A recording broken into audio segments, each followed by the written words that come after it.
Hello friends, welcome to our channel ஸ்கைபிஎம்சி. இன்னைக்கு நம்ம பேச போகிறது வந்து பிரிக்ஸை பற்றிங்க. பிரிக்ஸில் வந்து ரெண்டு வெரைட்டி இருக்குது. ஒன்று வந்து ரெட் பிரிக்ஸ், இன்னொன்று வந்து ஃப்ளையாஸ் பிரிக்ஸ். இந்த ஃப்ளையாஸ் பிரிக்ஸ்க்கும் ரெட் பிரிக்ஸ்க்கும் உள்ள வித்தியாசம் என்ன, இதில் என்னென்ன டெக்னிக்கல் ஸ்பெசிஃபிகேஷன்ஸு, இதுக்குள்ள அட்வான்டேஜ் என்ன, இதை பற்றியெல்லாம் இந்த வீடியோவில் டீட்டெயிலாக பேச போகிறோம். வீடியோ ஸ்கிப் பண்ணாமல் பாருங்கள், அப்போ தான் நான் சொல்கிற விஷயம் உங்களுக்கு கரெக்டாக ரீச் ஆகும்.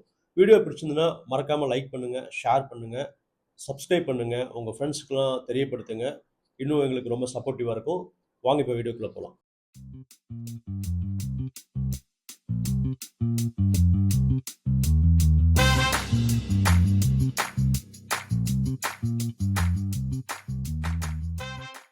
ஃப்ரெண்ட்ஸ், இந்த ஃப்ளையர்ஸ் அண்ட் ரெட் பிரிக் வந்து எப்படி ஃபஸ்ட்டு மேனுஃபேக்சர் பண்ணுறாங்கிறத பற்றி நான் சொல்கிறேன்.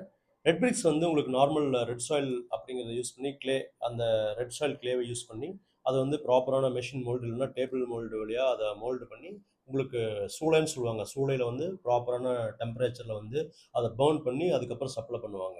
ஃப்ளையர்ஸ் வந்து இண்டஸ்ட்ரியல் வேஸ்ட், லைக் உங்களுக்கு பவர் பிளான்ட்டு இந்த மாதிரி சில இண்டஸ்ட்ரியிலேருந்து வர வேஸ்ட்டை வச்சு அது கூட சிமெண்ட்டை வந்து மிக்ஸ் பண்ணி அதுக்கப்புறம் வந்து இந்த ஃப்ளையர்ஸ் வந்து தயாரிக்கிறாங்க. இதுதான் ரெண்டுத்துக்கும் உள்ள மேனுஃபேக்சரிங் ப்ராசஸ்.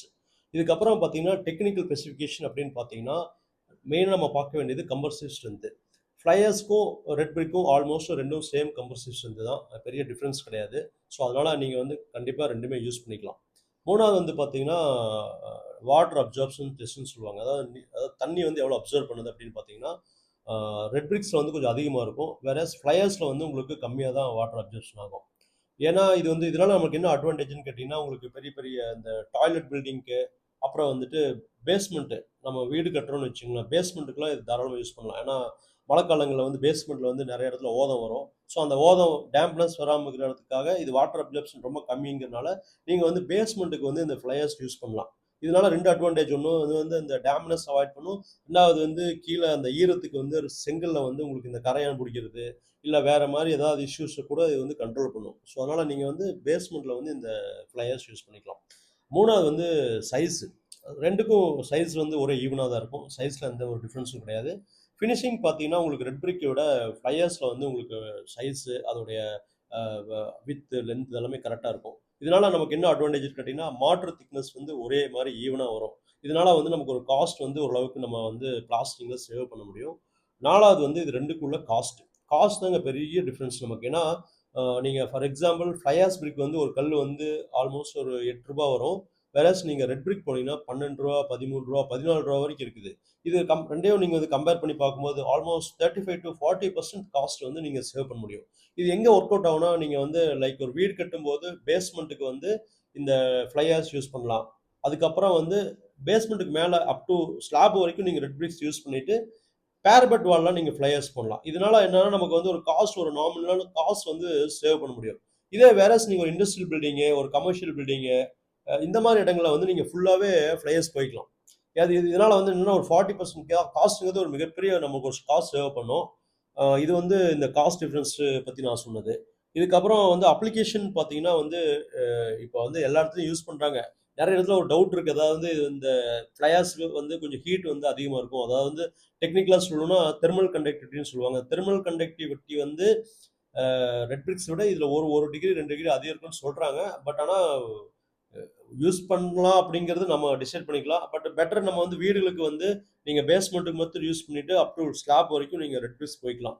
அதனால் கொஞ்சம் ஹீட்டு கம்மியாகுங்கிறது. ஏன்னா அது இண்டஸ்ட்ரியல் வேஸ்ட் யூஸ் பண்ணுறதுனால கொஞ்சம் ஹீட் வரத்தான் செய்யும். நாலாவது வந்து இதை பற்றின ஒரு மிக்சிங் ரேஷியோ. இந்த இந்த கல் வந்து தயாரிக்கும் போது நீங்கள் வந்து இந்த கல் வாங்குறதுக்கு முன்னாடி இந்த சப்போஸ் ஃப்ளையர்ஸ் பிரிக் அப்படின்னா நீங்கள் வந்து அங்கே அந்த அந்த தயாரிக்கிற இடத்துக்கே போய் இந்த கல் எப்படி பண்ணுறாங்கன்னு பாருங்கள். நீங்கள் ஒரு சாம்பிள் வாங்கி அந்த சாம்பிள் வந்து ஒரு லேபில் கொடுத்து நம்ம சொன்ன அந்த கம்பர்சிவ் ஸ்ட்ரென்த்து, வாட்டர் அப்சார்ப்ஷன் இதெல்லாம் வந்து ஒரு டெஸ்ட் ரிப்போர்ட் மாதிரி வாங்கிட்டு அதுக்கப்புறம் நீங்கள் ஆர்டர் பண்ணிங்கன்னா உங்களுக்கு வந்து கொஞ்சம் குவாலிட்டி நல்லா மெயின்டைன் பண்ண முடியும். அதை தாண்டி வந்து இந்த க்யூரிங் அப்படிங்கிறது உங்களுக்கு ரெட் பிரிக்ஸுக்கும் ஃப்ளையர்ஸ்க்கும் ஆல்மோஸ்ட் ஒரே மாதிரி தான். பட் ஃப்ளையர்ஸ்க்கும் போது உங்களுக்கு ஒரு ஒரு 2-3 டேஸ் சேர்த்து பண்ணால் உங்களுக்கு நல்லா க்யூரிங் அச்சீவ் ஆகும். இது வந்து வேற இதை பற்றி நம்ம சொல்லணும்னா நீங்கள் வந்து டாய்லெட்டு இந்த மாதிரி இடங்களில் வந்து இது ப்ளம்பிங் பண்ணும்போது கொஞ்சம் பிரேக் பண்ணுறது ரொம்ப கஷ்டமாக இருக்கும். ஏன்னா அது வந்து ஸ்ட்ரென்த் வைஸ் வந்து செங்கல் விட நார்மல் ரெட் பிரிக்ஸ் விட கொஞ்சம் ஸ்ட்ராங்காக இருக்கும். அதனால உங்களுக்கு அந்த காடி எடுக்கிறதுலாம் கொஞ்சம் ப்ராப்ளம்ஸ் சில பேர் சொல்லிக்கிறாங்க சைட்டில் ஒர்க் பண்ணுறவங்க. அத தாண்டி பெருசா அதில ஒண்ணும் பெரிய டிஃபரன்ஸ் கிடையாது. நமக்கு ஓவராலா பார்க்கும்போது, கண்டிப்பா நீங்க வந்து ஃப்ளையர்ஸ் வந்து கன்சிடர் பண்ணலாம். அதனால எந்த ஒரு மிஸ்டேக் வரப்போறது கிடையாது. இதனால காஸ்ட் கூட நமக்கு பெரிய அளவுல சேவ் ஆகும். ஸோ இந்த வீடியோ கண்டிப்பா உங்களுக்கு புடிச்சிருக்கும். இந்த மாரி நான் வீக்லி ஒன்ஸ் நாங்க வந்து இந்த மாரி முக்கியமான விஷயங்கள நான் உங்களுக்கு ஷேர் பண்ணிட்டுருக்கோம். இந்த மாரி உங்களுக்கு நெக்ஸ்ட் வீக்லேருந்து நாங்க வந்து மெட்டீரியல் காஸ்ட்ட பத்தி, இல்ல மெட்டீரியல் வந்து ஒரு ஒரு இன்னொரு மெட்டீரியல் டூ இன்னொரு மெட்டீரியல் டெக்னிக்கல் ஸ்பெசிஃபிகேஷன் இத பத்திலாம் நாங்க நெறைய பேசலாம்ன்னு இருக்கோம். உங்களுக்கு ஏதாவது இந்த மாரி ஒரு மெட்டீரியல பத்தி தெரிஞ்சுக்கணும், அதோட காஸ்ட் தெரிஞ்சுக்கணும், இல்ல ஸ்கொயர் ஃபீட் ரேட் தெரிஞ்சுக்கணும்னா, நீங்க வந்து எங்கள கான்டாக்ட் பண்ணலாம். என்னோட வாட்ஸ்அப் நம்பர் அதில டிஸ்ப்ளே பண்ணியிருக்கேன். ஸோ இந்த வீடியோ பார்த்த உங்களுக்கு எல்லாத்துக்கும் ரொம்ப நன்றிங்க. தேங்க்ஸ்.